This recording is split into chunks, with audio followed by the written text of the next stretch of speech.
My name is David Weinstein, the CEO of Lifeforce IQ. We can measure it, we can improve it. At Lifeforce, we search the world over for cutting-edge technology that's been used and tested by NASA, elite universities like Harvard, used by the Special Forces, and for anti-aging, we looked at the Japanese because they set the gold standard.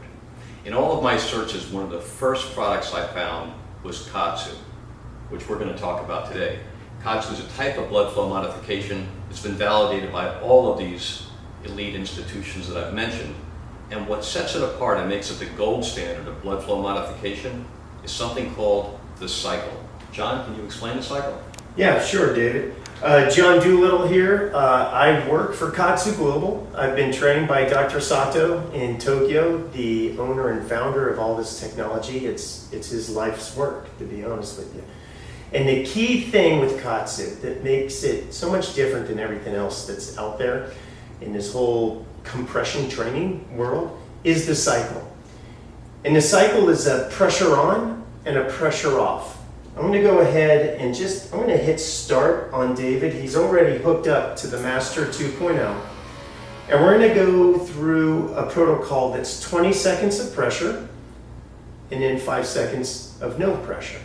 So right now, David's at 300 millimeters mercury, and that's a pretty significant pressure for him because we already notice at the measurement with the pulse oximeter here that his perfusion index, which is the strength of his heartbeat at the sensor here, is being affected by that pressure. But it's not too much pressure, and that's the key with the cycle.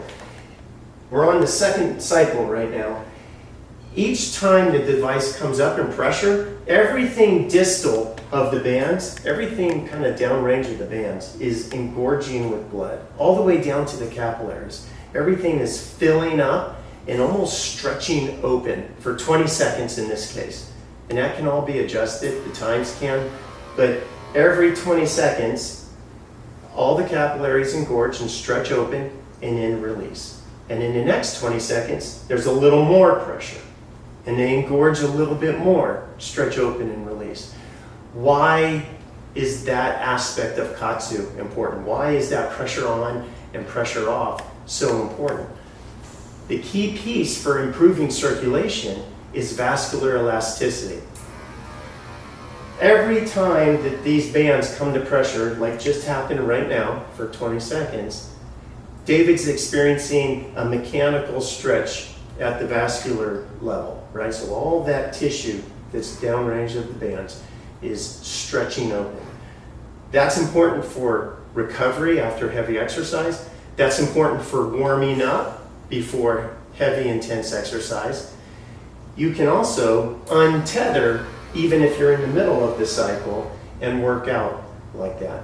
But again, the cycle is key, that you're really improving the vascular elasticity throughout the body when you do this. And John, can you explain how the cycle can be used with people that are, say, bedridden from an injury or people that might have dementia? What's the benefit? Why does it work?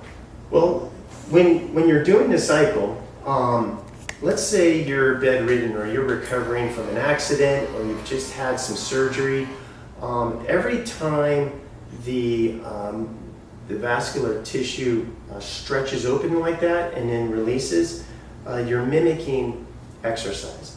So your brain is responding to exercise as it, like right now, even though you're not moving your arms, your brain is sensing that you are moving your arms, because when you exercise, what are you doing? You're expanding and contracting tissue.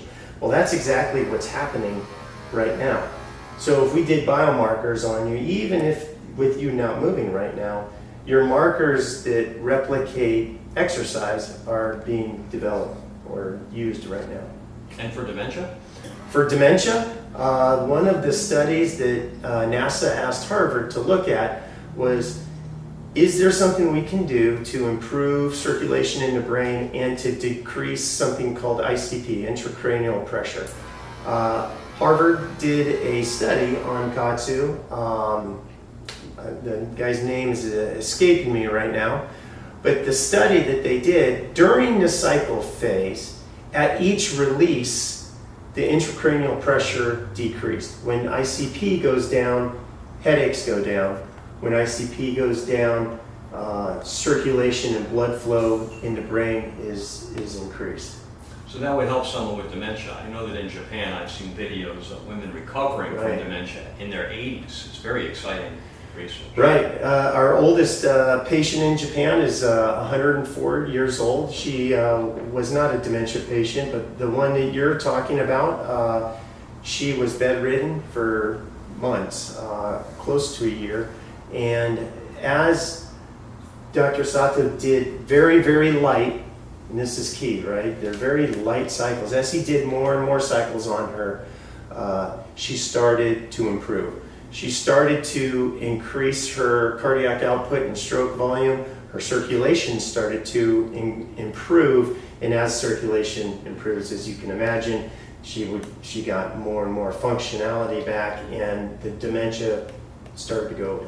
Well, I want to thank everyone for watching this short video. Stay tuned for more videos, and remember, we're seeking out new modalities of biological workouts, I call it the biological gym, that can optimize your health with a minimal amount of time. See you soon.